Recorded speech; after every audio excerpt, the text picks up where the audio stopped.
Atëherë, prokuroria e posaçme mbi bazën e një vendimi të gjykatës lartë që urdhëroi të nisë hetimet për ngjarjet e 21 janarit, ka regjistruar një procedim penal për 3 vepra penale. Vepra më e rëndë është ajo që ka të bëjë me vrasjen për shkak të cilësive të veçanta të viktimës, shpërdorimi i detyrës dhe kryerja e veprimeve që pengojnë zbardhjen e së vërtetës. Kjo e fundit, për ta sqaruar për opinionin publik, ka të bëjë pikërisht me përpjekjet e kohës, pra të zyrtarëve të kohës për të fshehur dhe për të zhdukur provat për 21 janari. Nëse ju kujtohet, ka patur 2 momente thelbësore, një që u fshin serverat në godinën e kryeministrisë dhe në atë kohë pati një të arrestuar, por më pas mori pafajësinë, dhe një moment tjetër ka të bëjë me mosbatimin e urdhrave të prokurorit të përgjithshëm për ndalimin e zinxhirit drejtues të Gardës së Republikës dhe më pas u pasua me fshehjen e provave siç ishte ndërhyrja në pistoletën e Andrea Prendit, ish shefi i Gardës së Republikës, apo në armët e tjera me cilat mendohej dhe dyshohej që mund të ishte bërë qitje në 21 janar. Zoti Berisha është thirrur si person në dieni dhe sipas fletëthirrjes të dërguar nga prokurori i posaçëm Alfred Shehu duhet të paraqitet nesër në orën 10. Unë kam dokumentin dhe edhe në emision ditën e hënë ju e keni shfaqur në ekranin tuaj. Shkresa mban numrin e protokollit 39317 dhe është e datës 7 nëntor 2025, bëhet fjalë për urdhrin për thirrjen e shtetasit Sali Ram Berisha dhe kjo shkresë është dërguar në tre adresa. Në adresën Rruga Mustafa Matohiti, ndërtesa numër 36, hyrja numër 1, njësia bashkiake numër 2, Partia Demokratike e Shqipërisë, Bulevardi Jeanne d'Arc dhe Kuvendi i Republikës së Shqipërisë, Rruga George W. Bush. Domethënë, pyetja është e thjeshtë. Bën doktori sikur nuk është njoftuar, apo është njoftuar o zonjë që të shkojë? Tani shkresë. Se kjo është si një lojë, bën sikur nuk është njoftuar, atë çfarë është? Tani unë nuk mund të jap një përgjigje, duhet pyesni vetë zotin Berisha se çfarë bën. Problemi është që shkresa ka numër protokolli, është marrë me protokoll. Po ja pyet këta tjerë se Berisha nuk të përgjigjet. E Shqipërisë, nëse do t'i shmanget pastaj me procedurë që e kanë gjetur në shtëpi, se kanë gjetur në shtëpi, e kanë gjetur në kuvend apo se kanë gjetur në kuvend, unë s'jam në gjendje të jap përgjigje. Por zoti Berisha do të pyetet për 2 momente. Çfarë ka ndodhur brenda godinës së kryeministrisë nga nisja e protestës deri në përfundim kur edhe ndodhen vrasjet e Alex Nikës, Hekuran Dedës, Ziver Veizit dhe Faik Myrtajt, sepse zoti Berisha ka deklaruar që gjatë gjithë kohës, edhe pse është kërkuar të largohet, ka qëndruar aty. E para dhe momenti i dytë ka të bëjë me faktin se kush e dha urdhrin Gardës së Republikës për të qelluar në 21 janar. Momenti i tretë, për cilin do të pyetet zoti Berisha, ka të bëjë pikërisht me mosbatimin e urdhrave të prokurores së përgjithshme, edhe pse në kuptim të ligjit, duke qenë se ka kaluar kohë gjatë, veprimet që pengojnë zbardhjen e së vërtetës, edhe nëse provohen si vepër penale, mund të jenë parashkruar. Ka dhe një moment tjetër, janë depozituar disa nga komunikimet në radiot e gardistëve, është dërguar jashtë vendit predha e hequr nga trupi i Alex Nikës, është pyetur ish ministri i brendshëm në atë kohë ministër zoti Lulzim Pasha, janë pyetur disa nga gardistët dhe aktualisht është pyetja e zotit Berisha dhe më pas prokurorët mund të thrasin edhe organizatorët. Dhe në mesin e organizatorëve ka qenë në atë kohë edhe zoti Rama në cilësinë e kryetarit të opozitës, sepse nëse e mbani mend, Gjykata Evropiane për Drejtat e Njeriut e ka konsideruar me fjalë të thjeshta krim shtetror dhe në një farë mënyre i ka dhënë disa korniza shtetit shqiptar se si duhet hetohet. Dhe duhet hetohet paralelisht edhe organizatori, edhe të gjithë struktura shtetërore që kanë qenë në atë kohë që nga Garda e Republikës dhe njerëzit politik.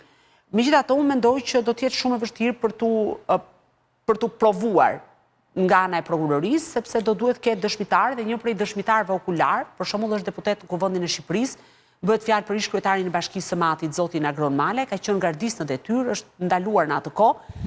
Duhet thirret në këndvështrimin tim prokuroria e përgjithshme për të dhënë shpjegime me çfarë ndodhi, pse nuk u zbatuan urdhrat, cilat ishin të dhënat që erdhën nga institucionet ndihmëse në atë kohë. Megjithatë, duke qenë se ka kaluar kohë shumë me largët, unë kam shumë dyshime që kjo ngjarje mund të zbardhet sa i përket urdhëruesve, se sa i përket ekzekutorëve ndoshta mund të jetë edhe më e thjeshtë, pra sa i përket faktit se kush ka bërë qitje nga gardistët në moment, nga që predha është dërguar jashtë vendit, se duhet kthehemi pas edhe në kohë, se me këtë fjalë do ta mbyll. Alex Nika ka ndruar jetë disa ditë pas 20 janarit, pra u dërguar nga Spitali i Traumës në Turqi dhe atje ju hoq predha dhe kjo predhë është dërguar në një nga laboratorët më specializuar jashtë vendit dhe mund të përcaktohet se nga cila armë është bërë edhe qitja. Po përcaksojmë, vetëm për 2 vrasjet po hetohet. Sipas kodit procedurës vetëm për vrasjen e Alex Nikës dhe për 3 plagosje. Për Hekuran Dedën, por jo për të tjerat është zgjidhur. Sepse janë çështje të mbyllura. Është çështje e gjykuar.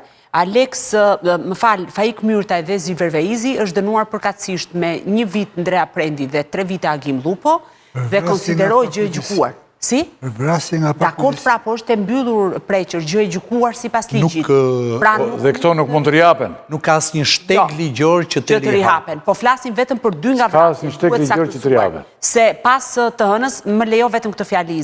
Po. Ishte një pretendim nga ana e gjajgjajt të Alex Nikës, madje unë kam bërë edhe një debat goxha të gjatë në telefon, lidhur me vendimin e Strasburgut, sepse unë deklarova tek ju që vendimi i Strasburgut po është një kornizë shumë e madhe dhe normalisht i lë disa detyra shteti shqiptar, por qëndrimi im, besoj edhe i avokatit, është që ku shkon tek salla e gjyqit, prokurori nuk mund të shkojë me vendimin e gjykatës Strasburgut, pra do duhet të gjejë prova dhe fakte se ka një keq kuptim që duke qenë se ka një vendim të Strasburgut, automatikisht duhet shkohet tek fajësia e personave apo te përgjegjësia penale. Problemi është që dhe vetë Strasburgu me deklarimet e veta. Ama duhet prokurori kur të shkojë në sallën e gjyqit do duhet të ketë prova dhe fakte nëse ngre akuza penale ndaj personave dhe duhet jenë prova sidomos për vrasje prova shumë të forta që të tejkalojnë një nivel shumë të lartë të provueshmërisë. Në kuadër të asaj që thot zonja Lala, e bën. Zoti Rakipi, në kuadër të asaj që thot zonja Lala, unë duhet citoj paragrafin 178 të gjykatës Strasburgut dhe je përgjigje të gjithë elementve që zonja Lala tha me të drejtë publiku mund të ngrej këto pyetje. Strasburgu thot shprehimisht, përsa i përket masave individuale, gjykata vëren se hetimi penal është ende i hapur. Se ka ndodhur, është bërë gjykatë e lartë dhe ka rezultuar. Duke patur parasysh këtë thot Strasburgu, ai konsideron se autoritetet duhet të vazhdojnë për aq sa është e mundur përpjekjet e tyre që synojnë zbardhjen e rrethanave të vdekjes së kërkuesit dhe identifikimin dhe ndëshkimin e përgjegjësve aty ku është e përshtatshme. Dhe këto 2 fjali, për aq sa është e mundur dhe aty ku është e përshtatshme, justifikojnë nga pikpamja ligjore faktin e thjeshtë që hetimi duhet nxjerrë provat pakundërshtueshme që ti të shkosh në gjykat me dosjen tënde. Edhe po të marrësh dosjen e Strasburgut, ta çosh atje, ky ta thot shprehimisht, aq sa është e mundur. Bushat, si e sheti riapjen e kësaj çështje? Çfarë rëndësie ka kjo për Sali Berishën në këtë moment ku ndodhet opozita shqiptare? Sa u bëra gati unë të thosha një fjali për të lavdru spagun, tim dole kjo opozita. Ta them?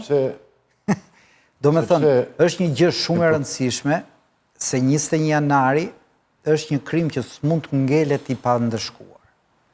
Dhe spaku kot e mbante detyrën nëse nuk ki rifutej kësaj çështje, sado që duket misioni pamundur. Pra, minimumi ne kemi kaluar 1 dekadë gjysmë pa u pyetur njeriu, pa u pyetur, jo më shumë. Pra, ne themi sot s'pyetet Rama për inceneratorët, s'pyetet Rama për koncesionet shëndetësi, aty janë vrarë 4 veta dhe Sali Berisha nuk është pyetur nga drejtësia. Pra në këtë kuptim kemi një hap që është për të përshëndetur. E para. Po se ka marrë spaku këtë bushet?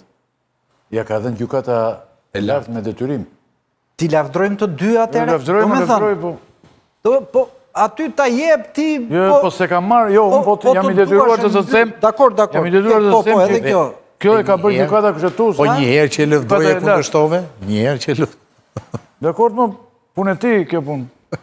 Dhe pa tjetër që të paktën dhe po nuk u zbardh kjo për gjithë ato pikpyetje që ngriti avokati, ne duhet kemi një version zyrtar të Sali Berishës para drejtësisë, jo para konferencë shtypje aty me media. E para. E dyta, Berisha duhet t'ja thua ti një version. Pas një diskutim, është i dënuar të përgjigjet për atë.